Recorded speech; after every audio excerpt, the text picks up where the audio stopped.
பிஸ்மில்லாஹிர்ரஹ்மானிர்ரஹீம். சூரத்துல் பக்ரா வசனம் 24. நரக நெருப்பை அஞ்சிக் கொள்ளுங்கள், அதன் எரிபொருள் மனிதர்களும் கற்களும் ஆகும், அது நிராகரிப்பாளர்களாகவே சித்தரிக்கப்பட்டுள்ளது. நபியே, வேதத்தின் மீது நம்பிக்கை கொண்டு நற்கர்மங்கள் செய்கின்றார்களே, அத்தகையோருக்கு சதாவும் நீரருவிகள் ஓடிக்கொண்டிருக்கும் சொர்க்கம் நிச்சயமாக இருக்கிறது என நற்செய்தி கூறுவீராக. அவற்றிலிருந்து ஏதேனும் ஒரு கனியை உண்ண கொடுக்கப்படும் போதெல்லாம் இது எமக்கு இதற்கு முன்னர் வழங்கப்பெற்ற பழம்தானே என்று கூறுவர். தோற்றத்தில் ஒப்பான சுவையில் வகை வகையானவற்றை அவர்கள் கொடுக்கப்படுவார்கள்.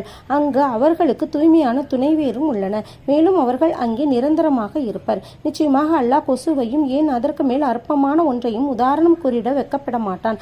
ஆகவே நம்பிக்கை கொண்டவர்கள் நிச்சயமாக இது உண்மையில் தங்கள் ரப்பிடமிருந்து வந்ததே என விளங்கிக் கொள்கின்றனர். மேலும் நிராகரிப்பவர்கள் இந்த உதாரணத்தில் அல்லாஹ் எதனை கருதுகின்றான் என்று ஏளனமாக கூறுகின்றனர்.